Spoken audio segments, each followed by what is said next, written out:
Halo semuanya, selamat datang kembali di kelas metodologi penelitian bersama dengan saya, Devia Rizky Anggarini sebagai dosen dari Universitas Teknokrat Indonesia. Apa kabar hari ini? Semoga kita selalu dalam keadaan sehat dan dapat mengikuti perkuliahan ini dengan baik ya.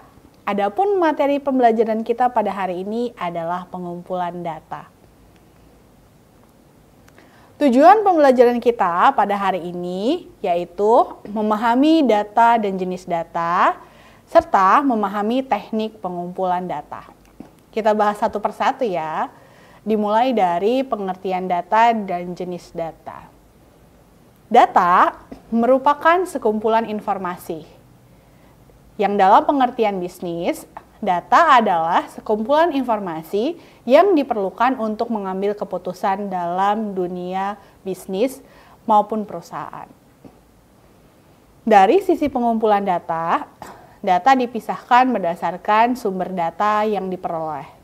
Yang pertama, ada data primer. Data primer adalah data yang diperoleh dari pemberi informasi yang pertama. Yang kedua, data sekunder. Data sekunder merupakan data yang diperoleh dari lembaga atau orang yang telah mengumpulkan data, yang kita sebut sebagai pihak kedua. Data primer itu biasanya kita dapatkan langsung dari responden, sedangkan data sekunder itu biasanya kita cari atau kita kumpulkan dari lembaga-lembaga tertentu, misal data BPS, data Bank Indonesia, data OJK, data Kementerian Keuangan, dan data Bursa Efek Indonesia. Kita lanjut ke jenis data. Jenis data dibagi menjadi dua, data kuantitatif dan data kualitatif. Data kuantitatif adalah data yang dapat diukur dalam skala numerik atau angka, yang dibedakan menjadi dua bagian. Yang pertama, data interval, yaitu data yang diukur dengan jarak di antara dua titik pada skala yang sudah diketahui. Biasanya kita menggunakan skala rasio atau skala Likert 1 sampai dengan 5. Yang kedua, itu data rasio. Data rasio merupakan data yang diukur dengan suatu proporsi. Contohnya adalah data rasio keuangan, yaitu data rasio profitabilitas, data rasio likuiditas, data rasio rentabilitas, dan masih banyak jenis data rasio lainnya. Data kualitatif merupakan data yang tidak dapat diukur dalam skala numerik. Namun, karena dalam statistik semua data harus dalam bentuk angka, maka data kualitatif umumnya dikuantitatifkan agar dapat diproses lebih lanjut. Data kualitatif dibedakan menjadi dua golongan bagian. Yang pertama adalah data nominal. Data nominal merupakan data yang dinyatakan dalam bentuk kategori. Yang kedua adalah data ordinal, yaitu data yang dinyatakan dalam bentuk kategori, namun posisi data tidak sederajat karena dinyatakan dalam skala peringkat. Selanjutnya, pembagian data menurut dimensi waktu. Ada 3 pembagian data menurut dimensi waktu. Yang pertama adalah data runtun waktu, yang kedua adalah data silang tempat, yang ketiga adalah data pooling. Kita akan bahas satu persatu dimulai dari data runtun waktu. Data runtun waktu biasa kita sebut sebagai data time series, yaitu data yang secara kronologis disusun menurut waktu pada suatu variabel tertentu. Misal, kita ingin mengetahui berapa jumlah pendapatan negara Indonesia dalam waktu 10 tahun terakhir. Maka, data yang tepat untuk kita mengetahui jumlah pendapatan Indonesia adalah jumlah pendapatan Indonesia yang berhasil dihimpun dari runtun waktu tahun 2015 sampai 2025. Biasanya data tersebut tercermin dalam nilai PDB atau pendapatan nasional Indonesia. Yang kedua, data silang tempat atau data cross section, yaitu data yang dikumpulkan pada suatu titik waktu tertentu. Misalnya, kita ingin mengetahui apa yang membuat konsumen memutuskan untuk melakukan pembelian pada satu produk tertentu. Apakah itu promosi, ataukah itu harga, ataukah selera. Nah, keingintahuan kita tentang apa yang membuat konsumen memutuskan untuk mengambil keputusan melakukan pembelian itu kita lakukan di tahun 2025. Data yang dilakukan pada saat titik waktu tertentu, yaitu pada tahun 2025, sebagai contoh, itu merupakan data cross-section. Yang terakhir ada data pooling. Data pooling ini kita sebut sebagai data panel, nama lainnya. Merupakan data yang dihasilkan dari kombinasi antara data runtun waktu dan data sidang tempat. Atau dia gabungan ya dari data time series atau data cross section. Biasanya data-data ini tercermin dalam data-data keuangan perusahaan. Contoh, kita mau meneliti rasio kinerja keuangan perusahaan yang ada di sektor manufaktur. Berarti yang kita butuhkan adalah waktu kita meneliti, yaitu misalkan rentangnya adalah 10 tahun dari tahun 2025 sampai tahun 2015 untuk kinerja keuangannya, dan jumlah perusahaan yang terdapat di sektor manufaktur. Data yang merupakan kombinasi dua hal tersebut disebut data pooling atau data panel. Selanjutnya ada data menurut sumbernya. Untuk data menurut sumbernya itu ada dua, yaitu data internal. Data internal biasanya data yang berasal dari dalam organisasi. Dan data eksternal, data yang berasal dari luar organisasi. Untuk data internal, misalkan kita melakukan penelitian, yang mana penelitiannya adalah penelitian studi kasus, kinerja karyawan PT X. Kita akan membutuhkan data-data yang berasal dari perusahaan PT X tersebut.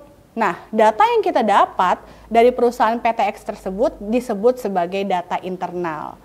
Sedangkan data eksternal, misalkan kita pengen tahu berapa sih jumlah Gen Z untuk kita bisa meneliti bagaimana kinerja Gen Z di era saat ini, berarti kita perlu data dari lembaga di luar organisasi, yaitu misal data dari BPS, untuk kita bisa tahu ada berapa rentang orang yang berasal dari usia Gen Z yang saat ini sedang bekerja. Selanjutnya ada data primer dan ada data sekunder. Tadi kita sudah bahas ya tentang data primer dan data sekunder. Itu adalah data menurut sumbernya. Selanjutnya kita akan bahas tentang teknik pengumpulan data dan sumber datanya. Profesor Jugianto pada tahun 2020 mengemukakan beberapa teknik pengambilan data sebagai berikut. Yang pertama adalah teknik observasi, wawancara, studi waktu, dan gerak. Teknik ini dilakukan secara pengamatan langsung di studi kasus atau di lapangan tertentu. Biasanya teknik ini digunakan untuk penelitian yang studi kasus. Yang kedua, teknik eksperimen dan simulasi. Teknik ini dilakukan dengan cara pengamatan langsung untuk mendapatkan data dari laboratorium. Biasanya bidang kajian penelitian ini merupakan penelitian yang ada di bidang sains. Yang ketiga yaitu teknik survei. Teknik survei dilakukan untuk mendapatkan data opini individu.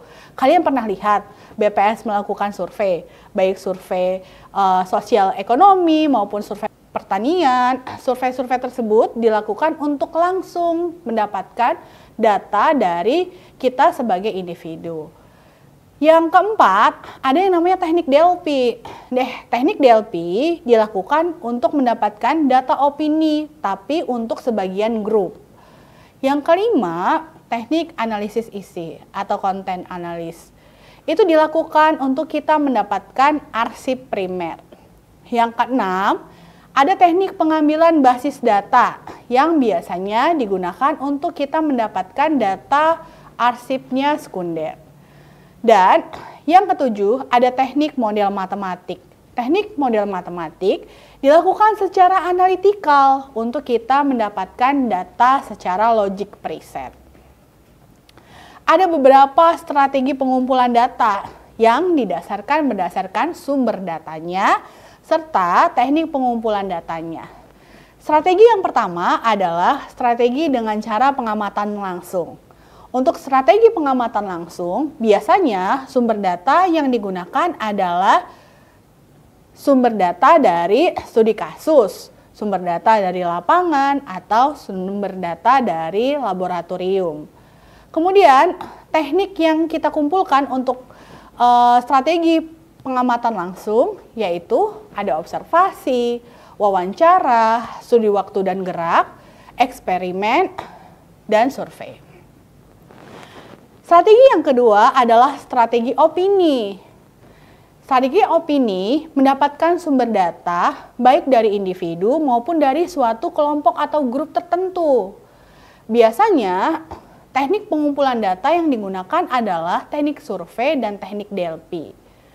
Selanjutnya, strategi yang ketiga adalah strategi arsip. Nah, untuk strategi arsip, biasanya datanya bersumber dari data primer maupun data sekunder.